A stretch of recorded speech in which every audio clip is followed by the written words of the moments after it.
جی میرے جو سیکھنے کی بات یہ کہ خدا کا روح القدس ہماری زندگی سے رنجیدہ کیسے ہوتا ہے. سب سے پہلی بات خدا کی حکم عدولی کرنے سے، خدا کی بات نہ ماننے کی وجہ سے، اور خدا جو ہمیں کہتا ہے وہ نہ کرنے کی وجہ سے خدا کا روح القدس ہم سے رنجیدہ ہو جاتا ہے، خدا کا مسا ہمارے اوپر سے اٹھ جاتا ہے.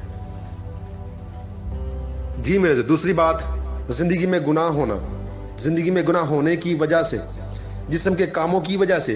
اب وہ زندگی میں کون سے گناہ ہیں یا جسم کے کون سے کام ہیں جس کی وجہ سے خدا کا روح ہم سے رنجیدہ ہوتا ہے، خدا کا مسا ہمارے اوپر سے اٹھ جاتا ہے. ہم ان باتوں پر بھی غور کرتے ہیں. گلتیوں کے نام خط اس کا 5واں باب اس کی 16ویں آیت سے لکھا ہے، مگر میں یہ کہتا ہوں کہ روح کے موافق چلو تو جسم کی خواہش کو ہرگز پورا نہ کرو گے، کیونکہ جسم روح کے خلاف خواہش کرتا ہے اور روح جسم کے خلاف، اور یہ ایک دوسرے کے مخالف ہیں تاکہ تم جو چاہتے ہو وہ نہ کرو. اب یہاں پر بات واضح ہو جاتی ہے کہ جسم کے جو کام ہے وہ روح کے خلاف کام کرنے کے لیے ہمیں کہتے ہیں، جس کی وجہ سے خدا کا روح رنجیدہ ہے. اب جسم کے کام کون سے ہیں؟ یہ 19 میں لکھا ہے، اب جسم کے کام تو ظاہر ہے، یعنی حرام کاری. اگر ہماری زندگی میں حرام کاری ہوگی تو خدا کا روح رنجیدہ ہوگا، خدا کا مسا ہماری زندگی میں نہیں ہوگا. ناپاکی، گناہ کی ناپاکی، گندگی ہماری زندگی میں ہوگی، پھر بھی خدا کا مسا ہمارے اوپر نہیں ٹھہرے گا.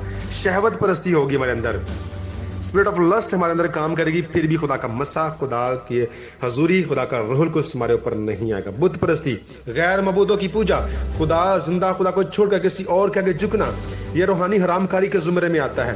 جادوگری، ہر قسم کا جادو ٹونا، غیر معبودوں کے جھکنا، پیروں کے پاس جانا، اس وجہ سے بھی خدا کا روح رنجیدہ ہوتا ہے. عداوتیں، آپس میں لڑائیاں جھگڑے. عداوتیں ہمیشہ اس صورت میں ہوتی ہیں جب ہم ایک دوسرے کے خلاف میں عیب جوئیاں کرتے ہیں، چگلیاں کرتے ہیں اور ایک دوسرے کی غیبت کرتے ہیں، تو پھر ہمارے اندر عداوتیں پیدا ہو جاتی ہیں، نفرتیں پیدا ہو جاتی ہیں، جھگڑا پیدا ہو جاتا ہے، حسد پیدا ہو جاتا ہے. اور حسد اور جھگڑا ایسا ہے جس کی وجہ سے خدا کا مسا ہماری زندگی سے اٹھ جاتا ہے. آگے لکھا ہے تفرقے کیا ہوتا ہے؟ آپس میں کلیشز آ جانا کسی بھی وجہ سے، یہ بھی خدا کے مسا کو ہمارے اوپر سے اٹھا دیتے ہیں. جدائیاں، روحانی جدائی بھی ہوتی ہے، جسمانی بھی. روحانی جدائی کیا ہے؟ گناہ کی وجہ سے ہمارا خدا کے ساتھ سپریشن ہو جانا، یہ روحانی جدائی کہلاتا ہے. اور دنیاوی طور پر بھی ہم لڑتے ہیں، جھگڑتے ہیں، حسد کرتے ہیں اور ہم اکثر اپنے رشتہ داروں سے جدا ہو جاتے ہیں. تو اس وجہ سے خدا کا مسا ہمارے اوپر نہیں ہوتا، کیونکہ جو خدا کے روح کی تحریک سے چلتے ہیں وہ روح کے موافق چلتے ہیں. تو یہ جو کام ہے جس کی زندگی میں ہے وہ روح کے موافق نہیں چلتا. اور آگے لکھا ہے بدعتیں، غلط قسم کی تعلیم جو اکارڈنگ ٹو بائبل نہیں، جو بائبل کے مطابق نہیں، اس کی وجہ سے بھی خدا کا مسا ہمارے اوپر نہیں ٹھہرتا. غلط تعلیم کی وجہ سے بغض دل میں اور جیلس پن رکھنا کسی کے لیے، نشہ بازی، ناچ رنگ اور ان کی مانند، ان کی بابت تمہیں پہلے سے کہہ دیتا ہوں جیسے کہ پیشتر جتا چکا ہوں کہ ایسے کام کرنے والے خدا کی بادشاہی کے وارث نہ ہوں گے. جب وہ خدا کی بادشاہی کے وارث ہی نہیں تو کیا خدا کا مسا ان پر ٹھہر سکتا ہے؟ کیا خدا کا روح القدس ان کے اندر کام کر سکتا ہے؟ کیا وہ کہہ سکتے ہیں کہ خدا کا روح مجھ پر ہے تو اس نے مجھے اس لیے مسا کیا ہے؟ نہیں میرے عزیزو، یہ بائبل کی تعلیم ہے. پہلی بات بتائی کہ حکم عدولی کرنے کی وجہ سے. دوسری بات گناہ کا بارے میں نے آپ کو ڈیٹیل بتا دی ہے ساری. اور تیسری بات کلام پر عمل نہ کرنے کی وجہ سے. جب ہم خدا کے کلام پر عمل نہیں کرتے، صرف سنتے رہتے ہیں، پڑھتے رہتے ہیں لیکن عمل نہیں کرتے، تو خدا کا روح رنجیدہ ہوتا ہے. اور کلام میں 1:10 میں لکھا ہے کہ جو بار بار تنبیہ پا کر، اکارڈنگ ٹو بائبل، بار بار تنبیہ پا کر سرکشی کرتا ہے، خدا کہتا ہے میں اس کی بالدار کھوپڑی کو چیر ڈالوں گا. خدا کا مسا اٹھ جاتا ہے، پھر خدا غضبناک ہوتا ہے.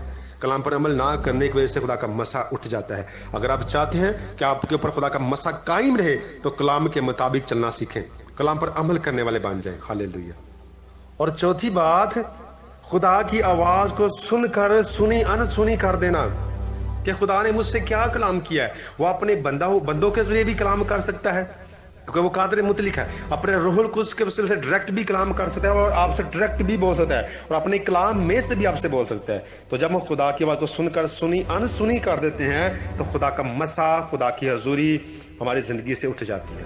اس کی واضح مثال 1 سموئیل اس کا 15واں باب اس کی 2-3 آیت میں خدا جو رب الفاج ہے وہ کیا کہتا ہے؟ ساؤل سے کہتا ہے کہ تو سارے امالیکیوں کو مار دینا، کسی کو زندہ مت چھوڑنا، ان کے بچوں کو بھی مار دینا، ننھے بچوں کو بھی مار دینا، شیخ بچوں کو بھی مار دینا، گائے بیل اور ان کے سارے بچوں اور بیڑوں کو قتل کر ڈالنا. لیکن اس نے خدا کی اس آواز کو سن کر جو کہ سامویل کے تھرو اس پر آئی. اس نے سن کر سنی انسنی کر دی اور خدا کے کلام کو پورا نہ کیا بلکہ اپنی مرضی اس نے کی. اس کا ثبوت کیا ہے؟ پہلا سامویل 15ویں باب کی 8ویں نامیات میں لکھا ہے اس نے اپنی بات کو ترجیح دی، خدا کی آواز کو نہیں. تو پھر کیا ہوا؟ جب اس نے خدا کی حکم عدولی کر دی، کلام پر عمل نہ کیا، خدا کی آواز کو نہ سنا، تو خدا کا مسا، خدا کی حضوری اس سے جاتی رہی اور اس سے بادشاہی بھی جاتی رہی. بعض کو ہمارے اوپر اسٹیٹس بھی جاتا رہتا ہے جب ہم خدا کی بات کو سن کر سنی انسنی کرتے ہیں. تو یہ ساؤل کے ساتھ ایسا ہوا. اور 5واں پوائنٹ، کڑنے کی وجہ سے، خدا کے بارے میں ناحق باتیں کہنے کی وجہ سے. تو اب کیا تھا؟ ساؤل نے غلطی کر لی لیکن اپنی غلطی مانتا نہیں، کڑتا رہتا ہے. جب کڑتا ہے تو ساتھ ہی اس کے دل میں محبت کا جذبہ نہیں ہوتا، اس کے اندر محبت ختم ہو جاتی ہے، وہ محبت اس کے اندر رہتی نہیں، حسد اس کے اندر آ جاتا ہے. تو جب آپ کے اندر کڑنے والی اسپرٹ آ جائے گی اور آپ کے اندر محبت کا جذبہ نہیں رہے گا تو پھر آپ کے اندر حسد بھی آ جائے گی، جس کی وجہ سے خدا کا روح رنجیدہ ہو جائے گا اور خدا کا مسا جاتا رہے گا. اور اگلا پوائنٹ، معافی کی روح نہ ہونے کی وجہ سے. جب ہمارے اندر معافی کی روح نہیں ہوتی، ہم اکثر دعائیں ربانی میں بھی کہتے ہیں کہ جس طرح ہم اپنے قصورواروں کو یا جس طرح ہم اپنے قرض داروں کو معاف کریں تو بھی ہمیں معاف کر. جب ہمارے اندر معافی کا جذبہ نہیں ہوتا، معافی، کسی کو معاف کرنے کا روح ہمارے اندر کام نہیں کرتا، تو پھر بھی خدا کا روح رنجیدہ ہو جاتا ہے. کیونکہ ہم لفظی طور پر تو اس کا اقرار کر رہے ہوتے ہیں لیکن دلی طور پر کسی کو معاف نہیں کر رہے ہوتے. اس وجہ سے بھی خدا کا روح رنجیدہ ہوتا ہے اور خدا کا مسا ہمارے اوپر سے اٹھ جاتا ہے.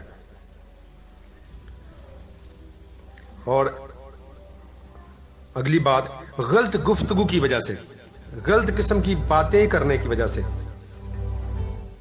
اب اس کے لیے بھی ایک ریفرنس ہے، غلط گفتگو اور غلط قسم کی باتیں کرنے کی وجہ سے بھی خدا کا روح رنجیدہ ہو جاتا ہے، خدا کا مسا ہماری زندگی سے اٹھ جاتا ہے.